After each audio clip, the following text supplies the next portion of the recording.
నిజంగా ఈ Zepto, Blinkit, Zomato, Instamart ఈ డెలివరీ బాయ్స్ అందరికి అసలు బుద్ధి ఉందా లేదా? అసలు వీళ్ళు డ్రైవ్ చేసే విధానం ఏంటి? అసలు ఎంత డేంజరస్‌గా డ్రైవ్ చేస్తున్నారు? వీళ్ళ వల్ల ఎంత ఇబ్బంది అవుతుందో తెలుసా? అని చెప్పి చాలా సార్లు నాకు కూడా కోపం వచ్చాను.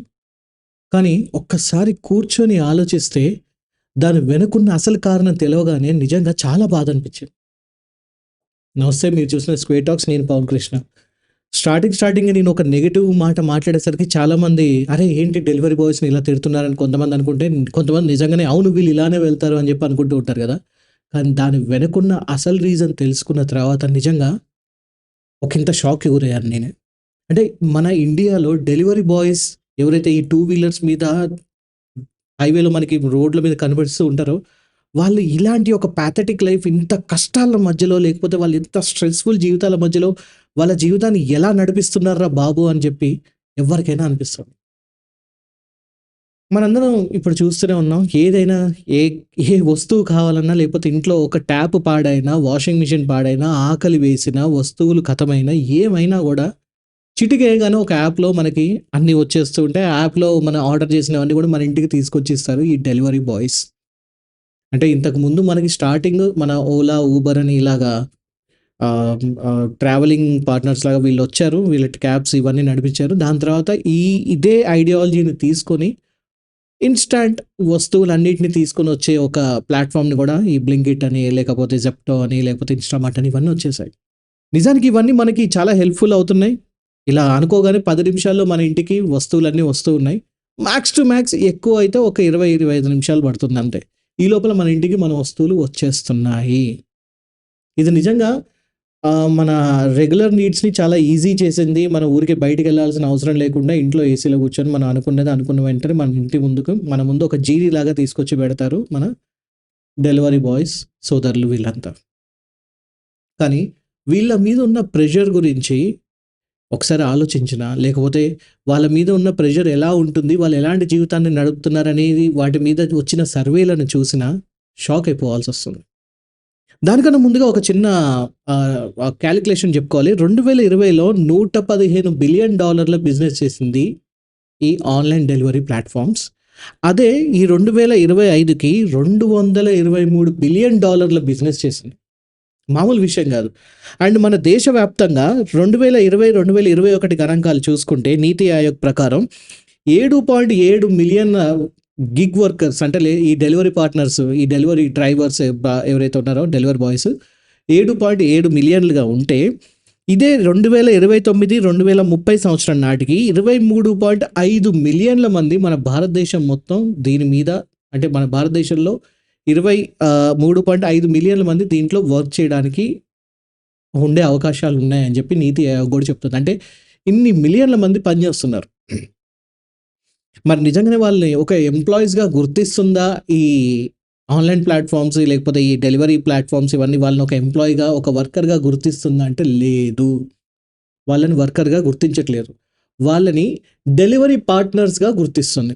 డెలివరీ పార్ట్నర్స్‌కి లేకపోతే దీనికి సంబంధం ఏముంది? వాళ్ళు ఏదైనా కంపెనీకి వర్క్ చేస్తే డెలివరీ బాయ్‌గా ఆ కంపెనీ వాళ్ళకి అన్నీ చూసుకుంటుందా అంటే లేదు. అన్నీ చూసుకోదు. నిజానికి స్టార్టింగ్‌లో ఏవి చూసుకోలేదు. చాలా ఫైట్ చేసిన తర్వాత వాళ్ళకి ఓన్లీ యాక్సిడెంటల్ ఇన్స్యూరెన్స్ మాత్రమే వాళ్ళకి ఇవ్వడం జరుగుతుంది. అండ్ మిగతా ఏది కూడా ఒక లేబర్ లాస్ ఏవైతే ఉంటాయో అది వీళ్ళకి వర్తించదు. ఎందుకంటే వీళ్ళు లేబర్ లా కిందకి వీళ్ళకి రారు. అది రాకుండా ఉండడం కోసం వీళ్ళకి ఇచ్చిన ఒక అందమైన పేరు డెలివరీ పార్ట్నర్. అండ్ ఈ జాబ్ వచ్చేసి టెంపరరీ కిందకనే చూస్తున్నారు. పార్ట్ టైమ్ జాబ్ కిందనే చూస్తున్నారు కానీ పర్మనెంట్ జాబ్ కింద చూయించట్లేరు. అంటే మీరు ఎప్పుడు కావాలంటే అప్పుడు దీంట్లో ఒక యాప్ త్రూ మీరు దీన్ని ఆన్ చేసుకొని మీరు జాబ్ చేయొచ్చు. అండ్ ఎప్పుడు కావాలంటే అప్పుడు ఆఫ్ చేసుకోవచ్చు. కానీ ఇండైరెక్ట్‌గా మీరు 24 అవర్స్‌లో కనీసం 10-16 గంటలు వర్క్ చేయాల్సి ఉంటుంది. అలా చేసేలాగా ఈ కంపెనీలు మిమ్మల్ని ఒత్తిడిలోకి తీసుకెళ్తాయి. ఫర్ ఎగ్జాంపుల్ ఒక డెలివరీ పార్ట్నర్ అతను ఒక డెలివరీ చేయాలంటే చేసిన తర్వాత అతనికి వచ్చే ఒక నికర లాభం వచ్చేసి రూ. 15 నుంచి రూ. 40 మధ్యలో ఉంటుంది. అంటే ఇది ఇక్కడ డిస్టెన్స్ కూడా చూసుకోవాలి, ఆ వెయిట్ కూడా చూసుకోవాలి, ఇవన్నీ చూసుకోవాలి. అంటే ఒక డెలివరీ చేసినందుకు ఆ డెలివరీ బాయ్‌కి వచ్చే లాభం రూ. 15-40 మాత్రమే. ఇందులో పెట్రోల్ ఖర్చు పోను, బండి మెయింటెనెన్స్ పోను, అతనికి మిగిలేది ఎంత అంటే చాలా తక్కువ. అందుకే యావరేజ్‌గా ఒక మనిషి 16 గంటల వరకు అందరూ పని చేయడానికి ప్రయత్నిస్తున్నారు. కానీ యావరేజ్‌గా ఒక 10 గంటల కింద తీసుకుంటే వారంలో 6 రోజులు పని చేసినందుకు గాను వీళ్ళకి నెలకి వీళ్ళు సంపాదించేది కేవలం 15,000-20,000 మాత్రమే అని చెప్పి అంటూ ఉన్నారు. ఇంకెవరైనా 16 గంటలు అలా వర్క్ చేస్తూ ఉంటే వాళ్ళకి ఒకవేళ 30,000-35,000 రావచ్చు. అది చాలా రేర్. అది కూడా టిప్స్ బేస్డ్ మీద ఏమన్నా వస్తే రావచ్చు. సో, ఇలాంటి ఒక పరిస్థితిలో ఉన్నారు. అండ్ వాళ్ళ జాబ్ ఏమన్నా అంత సెక్యూర్‌గా ఉంటుందా అంటే లేదు. వాళ్ళకి ఒకవేళ ఫర్ ఎగ్జాంపుల్ ఇప్పుడు మీకు ఒక డెలివరీ బాయ్ వచ్చి మీకు డెలివరీ ఇచ్చాడు. అండ్ అతనితోని మీకు అంతగా నచ్చలేదు అతని బిహేవియరో, లేకపోతే మీకు అతన్ని లేట్‌గా తీసుకొచ్చాడో, లేకపోతే ఆ డెలివరీ బాయ్ తీసుకొచ్చిన ఆ కవర్ ఏదైతే ఉందో అది చిరిగిపోయి ఉండొచ్చు. లేకపోతే అందులో ఉన్న వస్తువు ఏమైనా ఎక్స్‌పైరీ అయిపోయి, లేకపోతే ఆ ప్రొడక్ట్ ఏమైనా మంచిగా ఉండకపోయి ఉండొచ్చు. లేకపోతే అతను 10 ఫ్లోర్‌లు నేను ఎక్కి రాలేను సార్. ఒక 5 ఫ్లోర్‌లు ఎక్కి రాలేను. మీరు కిందకొచ్చి తీసుకోండి అని చెప్పి అడిగినందుకై ఉండొచ్చు. అతనికి లో రేటింగ్ ఇస్తారు. ఆ రేటింగ్ 5 స్టార్ రేటింగ్ ఇవ్వకుండా 2 స్టారో, 1 స్టారో, 0 స్టారో ఇచ్చినప్పుడు అతని కెరీర్ మీద ప్రభావం పడుతుంది. అంటే అతనికి నెక్స్ట్ ఆర్డర్స్ తగ్గిపోతాయి. ఆర్డర్స్ తగ్గిపోయినప్పుడు ఆటోమేటిక్‌గా అతనికి జీవనోపాధి అనేది కోల్పోతాడు నెమ్మదిగా. సో, ఇండైరెక్ట్‌గా ఆ వ్యక్తి మీద ఒక తెలియని ఒక భారం అనేది, పరిభారం అనేది ఈ కంపెనీలు వేస్తూ ఉన్నాయి. సో, ఆటోమేటిక్‌గా అప్పుడు ఆ డెలివరీ బాయ్ పరిస్థితి ఏమవుతుందంటే, ఎన్ని ఫ్లోర్‌లుంటే అన్ని ఫ్లోర్‌లు ఎక్కాల్సిన పరిస్థితి. తీసుకెళ్ళి నవ్వుతూ ఇవ్వాలి. అండ్ వాళ్ళు ఏమన్నా గూడా నవ్వుతూ భరించాలి. లేట్ ఎందుకయిందా? ఏంటా ఇలా తీసుకొచ్చావు? ఏంటి మీ కంపెనీ ఇలానే ఉంటుందా? అని అతని మీద అరుస్తూ ఉంటారు. అతనికేదో ఆ కంపెనీ లో ఎంప్లాయీ అన్నట్టు. అతని ఎంప్లాయీ ఏమాత్రం కాదు. నిజానికి ఇందాక నేను చెప్పినట్టు అతను జస్ట్ ఒక పార్ట్నర్ కింద అతన్ని చూస్తారు. సో, అతన్ని ఏమన్నా గూడా అతను కామ్‌గా ఉండాలి. వెళ్తూ చాలా రిక్వెస్టింగ్‌గా సార్ 5 స్టార్ రేటింగ్ ఇవ్వండి సార్ అని చెప్పి అడుగుతాడు.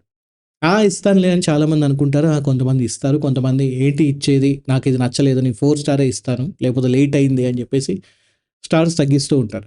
సో, దానివల్ల అతనికి చాలా ఎఫెక్ట్ పడుతూ ఉంది. అండ్ ఇంతేనా? ఇంకా దీనికన్నా బియాండ్ కొన్ని సర్వేస్ వచ్చాయి మనకి. For example the wire research చేసిన వాళ్ళు ఏమన్నారంటే 25 మేలో వచ్చింది. దీని ప్రకారం వీళ్ళ వీళ్ళ లైఫ్ అనేది ఆల్గారిథమ్ బేస్డ్ ఉంటుంది. అంటే ఇందాక నేను చెప్పినట్టు ఏదైతే ఆ రేటింగ్స్ ఏవైతే ఉంటాయో ఆ రేటింగ్ బేస్ మీద ఈ కంప్యూటర్ జనరేటెడ్ ఆల్గారిథమ్ వాళ్ళకి ఒక ఆర్డర్ ఇవ్వాలా వద్దా అనేది డిసైడ్ చేస్తుంది. సో, దీనివల్ల వాళ్ళు ఎంత స్ట్రెస్‌కి గురవుతున్నారు అనే దాని గురించి చూస్తే చాలా షాకింగ్ రిజల్ట్స్ వచ్చాయన్నమాట. ఇందులో ముఖ్యంగా వీళ్ళ పరిస్థితి చూసుకుంటే 31% మంది సివియర్ బ్యాక్ పెయిన్‌తోని బాధపడుతున్నారు. ఈ డెలివరీ పార్ట్నర్స్. అంటే రోడ్డు మీద మనకు తెలిసిందే మన రోడ్లు ఎలా ఉంటాయో కొన్ని చోట్ల. ఆ రోడ్ల మీద వాళ్ళు ట్రావెల్ చేస్తూ 31% మంది వెన్ను వెన్ను వెన్నెముకకు సంబంధించిన ఒక సివియర్ పెయిన్‌తోని బాధపడుతున్నారు. అండ్ 25% మందికి పైగా సివియర్ హెడేక్‌తోని బాధపడుతూ ఉంటారు.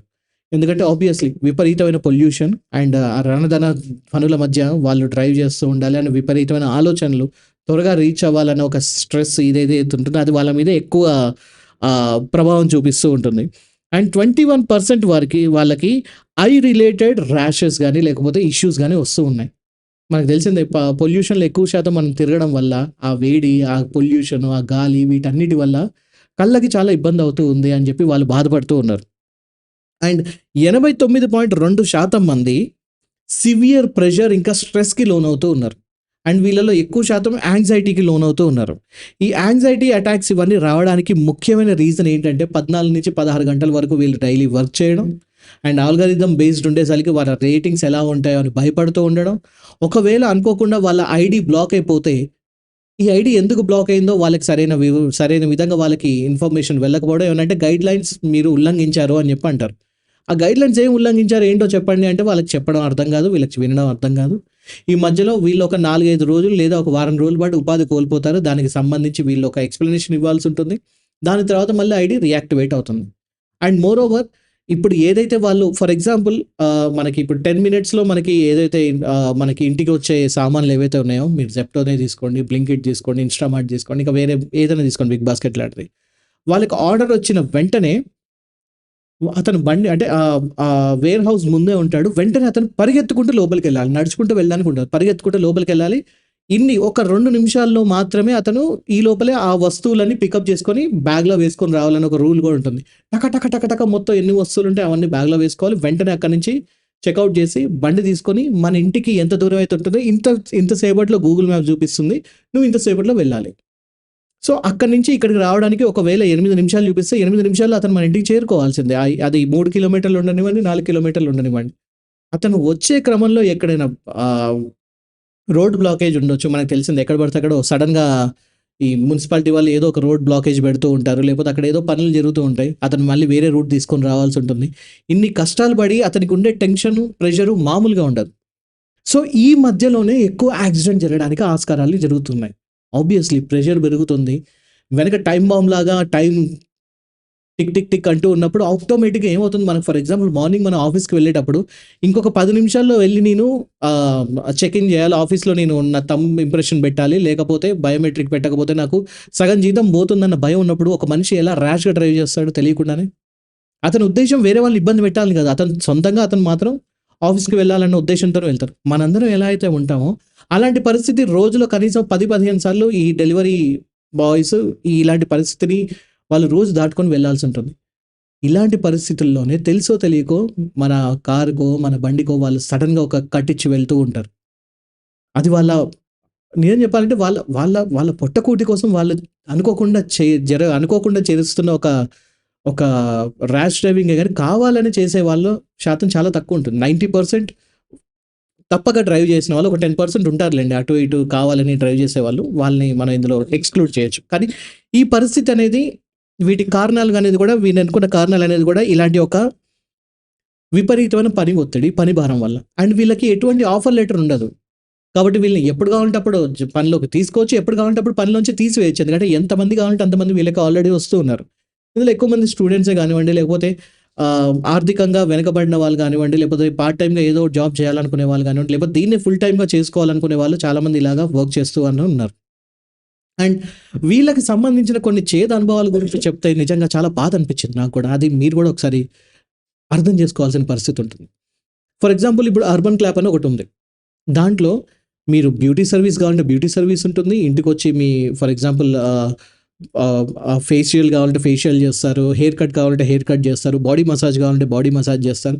ఏది కావాలంటే అది ఉంటుంది. అంటే ఒక బ్యూటీ పార్లర్‌ని మీ ఇంటికే తీసుకొచ్చుకుంటారు. అంటే బయటికెళ్ళడం ఇష్టం లేని వాళ్ళు ఇలా చేస్తూ ఉంటారు.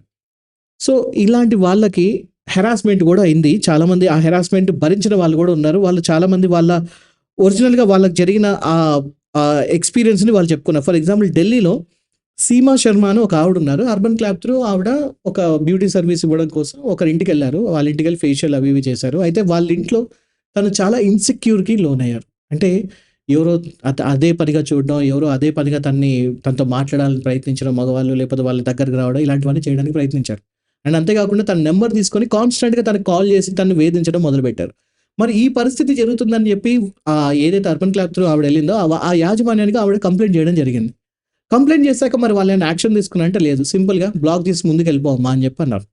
సో, ఇక్కడ ఆ ఉద్యోగికి సంబంధించిన భద్రత ఏది? ముఖ్యంగా ఇందులో వుమెన్ ఎంప్లాయీస్ ఎవరైతే ఉన్నారో, లేకపోతే వుమెన్ వర్కర్స్ ఎవరైతే ఉన్నారో వాళ్ళు చాలా వలనరబుల్ సిట్యుయేషన్‌లో ఉన్నారు. వాళ్ళ పరిస్థితి చాలా అగమ్యగోచరంగా ఉంది. వాళ్ళకి జాబ్ ఆపర్చునిటీస్ రావడం తక్కువే, వాళ్ళకి ఆర్డర్స్ రావడం తక్కువే, వచ్చినా కూడా వాళ్ళకి సెక్యూరిటీ కూడా తక్కువే అని చెప్పేసి వాళ్ళు బాధపడుతూ ఉన్నారు. నిన్న ఒక వీడియో వచ్చింది. ఒకతను సంథింగ్ ఐ గెస్ పూణేలో అనుకుంటా ఒక డెలివరీ బాయ్ అతనికి ఆర్డర్ వస్తే ఆర్డర్ ఇవ్వడానికి వెళ్ళాడు. ఆర్డర్ ఇవ్వడానికి వెళ్ళే సమయంలో బయటే అదొక గేటెడ్ కమ్యూనిటీ. చాలా పెద్ద విల్లాస్ లోపలుంటాయి. అండ్ పెద్ద పెద్ద స్కై స్కాపర్స్ ఉంటాయి అందులో. సో, ఆ ఆర్డర్ ఇవ్వడానికి వెళ్ళినప్పుడు గేట్ బయట అతని వెహికల్‌ని ఆపేశారు. లోపలికి డెలివరీ బాయ్స్ వెహికల్ వెళ్ళడానికి వీల్లేదు. నడుచుకుంటూ లోపలికి వెళ్ళాలి అన్నారు. నడుచుకుంటూ పోనీ డైరెక్ట్ ఫస్ట్ ఫ్లోర్‌కెళ్ళి ఇద్దామంటే లేదు బేస్‌మెంట్‌కి వెళ్ళాలి నువ్వు. బేస్‌మెంట్‌కెళ్ళి అక్కడ సర్వీస్ లిఫ్ట్ అని ఒకటుంటుంది. అంటే ప్రాపర్ లిఫ్ట్ పట్టుకోవడానికి వీలు ఉండదనమాట. సర్వీస్ లిఫ్ట్ అని వీళ్ళకి సెపరేట్‌గా ఒక లిఫ్ట్ ఉంటది. అందులో పని వాళ్ళు, లేకపోతే డెలివరీ వాళ్ళు ఎవరైనా ఇలా వస్తే వాళ్ళు మాత్రమే ఆ లిఫ్ట్‌ని వాడుకోవాలనమాట. అంటే ఒక రకంగా చెప్పాలంటే తెలిసిందే గదా! అంటే నేను హైయర్ లెవెల్, నువ్వు లోయర్ లెవెల్ అని చెప్పేసి అది చూపిస్తూ ఉన్నారనమాట. ఇక్కడ ఒక డిస్క్రిమినేషన్ అనేది ప్రాపర్‌గా జరుగుతుంది. సో, ఆ సర్వీస్ లిఫ్ట్‌లోకి వెళ్ళి అంటే మళ్ళీ అతను ఒక 2 ఫ్లోర్‌లు కిందికి గ్రౌండ్ ఫ్లోర్‌కెళ్ళి అక్కడి నుంచి లిఫ్ట్ పట్టుకొని మళ్ళీ ఫస్ట్ ఫ్లోర్‌కెళ్ళి అక్కడికి వెళ్ళిన తర్వాత కూడా మళ్ళీ ఒక 300 మీటర్లు నడవాల్సిన పరిస్థితి అతనికి. ఆ 300 మీటర్లు నడిచి లోపలికెళ్ళి అతనికి ఏదైతే డెలివరీ ఇచ్చాడో ఇచ్చిన తర్వాత ఆయన అడిగాడు, "సార్ బేస్‌మెంట్‌లో మీరు తీసుకోవచ్చు అనుకుంటా కదా! అక్కడ ఆపర్చునిటీ ఇవ్వట్లేదు ఎందుకు సార్" అంటే అతను చాలా చాలా సీరియస్‌గా అతను రిప్లై ఇచ్చాడు. ఆ డెలివరీ తీసుకున్న అతను. "నీకు ఇష్టం లేకపోతే ఇంకోసారి రాకయ్యా ఎవరు రమ్మంటున్నారు నిన్ను? డెలివరీ తీసుకోకు ఇంకోసారి నువ్వు" అని చెప్పన్నాడు. అంటే అతను నిజం చెప్పాలంటే డోర్ డెలివరీ ఉందన్న మాట వాస్తవమే. కానీ డోర్ డెలివరీ ఎలా ఉంటుంది? ఫర్ ఎగ్జాంపుల్ మన గేట్ ఉంటుంది. గేట్ తర్వాత ఒక ఇల్లొస్తుంది. లేకపోతే ఒక ఫస్ట్ ఫ్లోరో, సెకండ్ ఫ్లోర్ తర్వాత ఇల్లొస్తుంది. ఈ గేటెడ్ కమ్యూనిటీలో గేట్‌కి, ఇంటికి మధ్యలో ఒక 500 మీటర్లు కామన్‌గా ఉంటుందనమాట. ఎందుకంటే ఆ సెక్యూరిటీ గానివ్వండి, ఆ పేవ్‌మెంట్ గానివ్వండి, ఆ లేన్ గానివ్వండి చాలా లోపలిగా ఉంటుంది. ఇది గేటెడ్ కమ్యూనిటీ చూసిన చాలా మందికి తెలుసు. సో, అంత దూరం నడుచుకుంటూ వెళ్ళాలి వాళ్ళకి. పోనీ వెళ్ళిన వాళ్ళకి కనీసం ఒక గ్లాస్ వాటర్ ఇస్తున్నారా అంటే అది గూడా ఇవ్వట్లేదు. టిప్స్ ఇవ్వచ్చు, తీసుకోవచ్చు వాళ్ళు గూడా. కానీ ఆ టిప్స్ అనేవాళ్ళు ఇవ్వడానికి చాలా మందికి మనసు రాదు. అది వేరే విషయం. సరే అది వ్యక్తిగతం. ఇవ్వాలనుకుంటే ఇవ్వచ్చు. కానీ అంత దూరం నడుచుకుంటూ వచ్చే వాళ్ళకి కనీసం ఒక రెస్పెక్ట్ ఇచ్చి మాట్లాడాలన్న విషయం తెలీదా అంటే చాలామంది ఆ రెస్పెక్ట్ గూడా ఇవ్వట్లేదు. అక్కడికేదో నాకు డెసిగ్నేట్ చేసిన ఒక పనివాడు వీడన్నట్టుగా చూస్తున్నారు గానీ, అతని వర్క్ అతను చేస్తున్నాడు. నీ అవసరం తీరుస్తుంది. అంతవరకే అన్నట్టు విషయాన్ని ఈ ఈ మధ్యలో ఉన్న ఈ చిన్న విషయాన్ని చాలామంది మరుస్తున్నారు. డిగ్నిటీ ఆఫ్ లేబర్ అనే విషయాన్ని గూడా చాలామంది మర్చిపోతున్నారు. డెలివరీ పార్ట్నర్స్ ఎవరైతే ఉంటారో, డెలివరీ బాయ్స్ ఎవరైతే ఉంటారో, వాళ్ళు వాళ్ళ జాబ్ జేస్తున్నారు. ఆ జాబ్‌కి సంబంధించి వాళ్ళు చార్జ్ జేస్తున్నారు. అంతే తప్పితే వాళ్ళు ఎవరి కింద పని చేసేవాళ్ళు కానే కాదు. వాళ్ళని తక్కువ అంచనా వేసి చూడడానికి ఎటువంటి అవసరము లేదు. ఒకవేళ తక్కువ అంచనా వేసి చూస్తే, ఆ చదువుకున్న లేకపోతే ఆ సో కాల్డ్ పెద్ద ఆహ్, ఆహ్, గేటెడ్ కమ్యూనిటీలో ఉన్న వాళ్ళ చదువులన్నీ తీసుకెళ్ళి ఎక్కడైనా తగలబెట్టడం బెటర్ అనుకుంటా. సో కాల్డ్ సర్టిఫికేట్స్ అంటే. ఎందుకంటే మినిమమ్ కామన్ సెన్స్ లేదు. మినిమమ్ ఒక ఒక రెస్పెక్ట్ అనేది లేదు వాళ్ళ దగ్గర. సో, ఇలాంటి ఒక పరిస్థితుల్ని వీళ్ళందరూ రెగ్యులర్‌గా చూడాల్సొస్తుంది. దీనికి సంబంధించి ఇంకా చాలా ఆహ్, రీసెర్చ్ అనేది వచ్చింది. అండ్ ముఖ్యంగా రాజస్థాన్ గవర్నమెంట్ దీని గురించి ఆలోచించింది. 2023లో రాజస్థాన్ అక్కడ వాళ్ళ స్టేట్‌లో 3,00,000కి పైగా డెలివరీ బాయ్స్ ఇలా ఉన్నారు. డెలివరీ పార్ట్నర్స్ ఉన్నారు. సో, వాళ్ళ గురించి ఆలోచించాలి అని జెప్పేసి వాళ్ళ మీద ఒక బిల్ పాస్ చేశారు అసెంబ్లీలో. ఆ బిల్ పాస్ అయింది. అండ్ దాని ప్రకారం ఈ డేటాబేస్ ఏదైతే ఉంటుందో, ఈ 3,00,000 మంది డేటాబేస్ ఏదైతే ఉంటుందో అది గవర్నమెంట్‌తో పాటు షేర్ చేస్తారు. అండ్ వాళ్ళ ఐడీని ఎప్పటికీ గూడా బ్లాక్ జేయడానికి ఉండదు. ఒకవేళ బ్లాక్ చేయాల్సొచ్చినా దానికి సెపరేట్‌గా ఒక కరెక్ట్ ఎక్స్‌ప్లనేషన్ ఇవ్వాలి. దానికి సంబంధించి మధ్యలో ఒక అధికారి ఉంటారు. వాళ్ళు వెంటనే అది విన్న తర్వాత ఇది కరెక్టా? కాదా? అని వాళ్ళు చెక్ జేస్తారు. ఒకవేళ టైంకి దాన్ని రెక్టిఫై చేయకపోతే వాళ్ళ మీద ఫైన్ గూడా వేస్తారు కంపెనీల మీద. అండ్ అంతే కాకుండా సెక్యూరిటీ సెస్ అనేది గూడా ఒకటి పెట్టారు. ఒక 1-2% ఏదైతే డెలివరీస్‌లో వచ్చే మనీ ఉంటుందో అందులో 1-2% ఒక సెక్యూరిటీ సెస్ కింద దాన్ని పెట్టాలి. ఈ సెస్ ఏం చేస్తుందంటే వాళ్ళ సంక్షేమ పథకాలకి వాళ్ళని ఉపయోగించాలన్నమాట. For example accidental insurance and health ఇన్స్యూరెన్స్‌తో పాటు అంటే ఆరోగ్య బీమా, ప్రమాద బీమాతో పాటుగానే వాళ్ళకి ఎడ్యుకేషనల్ బెనిఫిట్స్ గూడా ఇవ్వాలి. అంటే వాళ్ళ పిల్లలకి ఎడ్యుకేషన్ సంబంధించి ఏమన్నా అవసరాలుంటే అవి గూడా తీర్చాలి అని కొన్ని సంక్షేమ పథకాలను తీసుకొచ్చారు. అది చాలా మంచి ఆలోచన అని చాలామంది అన్నారు. కానీ అది కేవలం రాజస్థాన్‌లో మాత్రమే అప్లై అయింది. మిగతా దేశం వ్యాప్తంగా అప్లై కాకపోయేసరికి వాళ్ళలో ఇంకా రావాల్సిన వాళ్ళకి ఏవైతే బెనిఫిట్స్ ఉన్నాయో అవన్నీ రావట్లేదు. ముఖ్యంగా మన తెలుగునాట కూడా చూసుకుంటే చాలామంది వీళ్ళు రెగ్యులర్‌గా వర్క్ చేస్తున్నారు. దీన్నే జీవనోపాధిగా వాళ్ళు ఆహ్, ముందుకు వెళ్ళాలని చెప్పి ఆలోచిస్తున్న వాళ్ళు కూడా ఉన్నారు డెలివరీ పార్ట్నర్స్. కానీ వాళ్ళకి సెపరేట్ సెక్యూరిటీ అనేది లేకుండా ఉండేసరికి చాలామంది వాళ్ళు బాధపడుతున్నారు. ఎందుకంటే ఇందాక నేను చెప్పినట్టు లేబర్ లాస్ అనేది కేవలం ఒక ఎంప్లాయీకి మాత్రమే వర్తిస్తుంది. అంటే ఒక వర్కర్‌గా గుర్తింపు వచ్చినప్పుడు మాత్రమే వర్తిస్తుంది గానీ, ఒక డెలివరీ పార్ట్నర్‌గా చూస్తే మాత్రం అతను ఒక జస్ట్ ఒక ప్రైవేట్ లేకపోతే ఒక పార్ట్ టైమ్ ఎంప్లాయీ మాత్రమే చూస్తారు. అండ్ దీని వెనక ఈ ఈ ఏదైతే ఈ పెద్ద పెద్ద కంపెనీలున్నాయో, వీళ్ళ మెయిన్ ఎజెండా దీని వెనక ఏముందంటే ఎప్పుడైతే ఒక డెలివరీ పార్ట్నర్‌గా గుర్తించి, ఒక ఎంప్లాయీగా గుర్తించకపోయేసరికి అతని పేరు మీద పీఎఫ్ ఇవ్వాల్సిన అవసరం ఉండదు. ప్రావిడెంట్ ఫండ్ ఏముండదు. అంటే రిటైర్మెంట్ ప్లాన్స్ కూడా ఏముండవు అతనికి. ఇవ్వాల్సిన అవసరం ఉండదు. అండ్ ఈఎస్ఐ లాంటివి ఇవ్వాల్సిన అవసరం కూడా ఏముండదు. దానివల్ల ఏంటంటే కుటుంబ ఆరోగ్య బీమా బాధ్యత అనేది ఏదైతే ఉంటుందో అది మిస్ అయిపోతుంది. సో, గురించే దీని గురించి చాలామంది ఆలోచించి వాళ్ళని గూడా గుర్తించాలి. వాళ్ళది గూడా లైఫ్సే. వాళ్ళది గూడా జీవితాలే. వాళ్ళకి గూడా ఏవైతే బెనిఫిట్స్ ఉండాలో వాళ్ళకి చట్టపరంగా, న్యాయపరంగా వాళ్ళకి ఏవైతే బెనిఫిట్స్ అందివ్వాలో అవి తప్పకుండా అందించాలి అని జెప్పేసి చాలామంది సోషల్ యాక్టివిటీస్ కూడా చాలామంది అడగడం వాళ్ళు దాని గురించి డిమాండ్ జేయడం జరుగుతూ ఉంది. సో, ఇప్పుడు మనం ఆలోచించాల్సిన విషయం ఇంకోటేంటంటే డెలివరీ పార్ట్నర్సే గాదు. And at the same time ఈ అర్బన్ క్లాప్ ఇలాంటి వాటిలో వర్క్ జేసే వాళ్ళు మాత్రమే గాకుండా ఓలా, ఊబర్‌కి సంబంధించిన ఏదైతే డ్రైవర్స్ ఉంటారో, ఆ డ్రైవర్ మిత్రులుంటారో వాళ్ళకి గూడా సెపరేట్ వాల్యూ ఇవ్వాలని నేర్చుకోవాలి. ఎందుకంటే చాలామంది మనం అబ్జర్వ్ చేస్తూ ఉంటాం. కార్ బుక్ చేసుకుంటారు గానీ, ఆ కార్ ఓనర్‌లాగా కొంతమంది బిహేవ్ చేస్తూ ఉంటారు. అంటే నేను ఈ కార్ కొనుక్కున్నాను. డ్రైవర్ ఎక్కడున్నావు అని చెప్పి ఫోన్‌లో మాట్లాడుతారు. మనకు అక్కడ యాప్‌లో కనబడుతుంది. పలానా వెంకటేశ్వరరావు గారో, లేకపోతే పలానా సలీమో, లేకపోతే పలానా క్రిస్టోఫరో ఎవరో ఒకళ్ళు వాళ్ళు ఆహ్, ఆ డ్రైవర్‌గా వస్తున్నారు. సో, క్రిస్టోఫర్ గారు ఎక్కడున్నారు? వెంకటేశ్వరరావు గారు ఎక్కడున్నారు? సలీం గారు ఎక్కడున్నారు? మాట్లాడొచ్చు. కానీ చాలామంది డ్రైవర్ ఎక్కడున్నావు అని మాట్లాడతారు. సరే, ఓకే. అతను డ్రైవ్ చేస్తున్నా కూడా డ్రైవర్ అంటున్నారు. ఓకే. కానీ కార్ ఎక్కిన తర్వాత మన కార్ ఓనర్‌గా బిహేవ్ చేస్తే ఎలా? ఇది అందరూ చేస్తున్నారంటలే కొంతమంది చేస్తున్నారు. అండ్ కొంతమంది ఎవరైతే ఈ డ్రైవింగ్ ఈ ఓలా, ఊబర్‌లో ఉన్నారో వాళ్ళు కొంచెం చాలామంది నెగెటివ్‌గా మాట్లాడడం, కొంచెం ర్యాష్‌గా బిహేవ్ చేయడం, చాలామంది మీద వాళ్ళు అటాక్ చేయడం ఇలాంటివన్నీ కూడా జరుగుతాయి. బోత్ సైడ్స్ జరుగుతుంది. కాకపోతే మనం చదువుకున్నాం, మనం ఒక లెవెల్ పెద్దగా ఉన్నాం, మనం ఒక లెవెల్ ఎక్కువగా ఉన్నాం అనుకున్నప్పుడు, ఆ రెస్పెక్ట్ అనేది ఇచ్చిపుచ్చుకోవడంలో, మనం అది స్టార్ట్ చేయడంలోనే అది మొదలవుతుందనేది నా వ్యక్తిగత ఉద్దేశం. సో, దాని గురించి కూడా ఒకసారి ఆలోచించండి. అండ్ ముఖ్యంగా ఇంకొక విషయం ఏంటంటే, ఫెయిర్ వర్క్ ఇండియా రేటింగ్స్ అని 2024లో ఒక రేటింగ్స్ జరిగింది. ఇవన్నీ ఈ ఓలా గాని, పోర్టర్ గాని, ఊబర్ గాని, జెప్టో గాని వీటన్నిటికి రేటింగ్స్ ఇవ్వడం జరిగింది. అంటే ఓవరాల్‌గా వాళ్ళు ఒక ఎంప్లాయీస్ వాళ్ళ దగ్గర వర్క్ చేస్తున్న డెలివరీ పార్ట్నర్స్ గాని, ఎంప్లాయీస్ గాని వాళ్ళందరికీ వాళ్ళు ఎలాంటి సర్వీస్ ఇస్తున్నారు, లేకపోతే వాళ్ళు ఎలా చూస్తున్నారు, దాని రేటింగ్స్ ఏంటని చూస్తే నిజంగా షాకింగ్ రేటింగ్స్ బయటకొచ్చాయి. ఓలా, పోర్టర్, ఊబర్‌కి సంబంధించి వాళ్ళ రేటింగ్ చూస్తే 10కి 0 పాయింట్స్ వచ్చాయి వాళ్ళకి. అండ్ జెప్టోకి ఔట్ ఆఫ్ 10 4 పాయింట్సే వచ్చాయి. జొమాటో లేదా బ్లింకిట్, స్విగ్గీ లేదా ఇన్‌స్టామార్ట్ ఈ రెండిటికి 6 పాయింట్స్ ఔట్ ఆఫ్ 10 వచ్చాయి. అంటే అబోవ్ యావరేజ్ ఉన్నారు. అండ్ వీటన్నిటి వల్లనే తీవ్రమైన యాంగ్జైటీకి లోనవుతూ ఉన్నారు. And more than 60% of the employees యాంగ్జైటీలో ఉన్నారు అని చెప్పి కూడా ఇప్పుడు కొత్తగా మనకు అధ్యయనాలు చెప్తూ ఉన్నాయి. సో, ఇదనమాట సంగతి. సో, ఈ నెక్స్ట్ టైమ్ ఎప్పుడైనా మీకు డెలివరీ బాయ్ ఒకవేళ లేట్‌గా వచ్చినా, కొంచెం అతను అలసిపోయి ఉన్నా, ఒకవేళ మీ ఇంటికి లిఫ్ట్ లేకపోయినా కొంచెం కిందికి వెళ్ళడానికి ప్రయత్నించండి. అంటే మీ లిఫ్ట్ లేని ఒక 3 ఫ్లోర్స్ ఉన్నప్పుడు కనీసం సగానికి ఒక హాఫ్ వే అన్నా మీరు కిందికి వెళ్ళడానికి ప్రయత్నించండి. అండ్ వాళ్ళని కూడా కొంచెం మీరు ఒకవేళ పైకి మీరు కిందికి వెళ్ళలేకపోతే వాళ్ళని రిక్వెస్ట్ చేయండి. If you really feel like మీరు ఒక గేటెడ్ కమ్యూనిటీలో ఉంటున్నారు. గేట్ దగ్గర నుంచి ఒక 500 మీటర్లు నడుచుకుంటూ రావాలి. అక్కడి దాకా లేదా ఒక 300 మీటర్లు నడుచుకుంటూ రావాలి అనుకున్నప్పుడు చిన్నపాటి టిప్స్ ఇవ్వండి. కనీసం ఒక 10, 20 రూపీస్ టిప్స్ అన్నా ఇవ్వడానికి ప్రయత్నించండి. లేదా కనీసం వచ్చిన వాళ్ళకి ఒక గ్లాసెడు మంచినీళ్ళన్నా ఇవ్వండి. వాళ్ళతో కాస్త రెస్పెక్ట్‌ఫుల్‌గా మాట్లాడండి. At the end of the day నేను చాలామంది డెలివరీ పార్ట్నర్స్‌తోని మాట్లాడాను.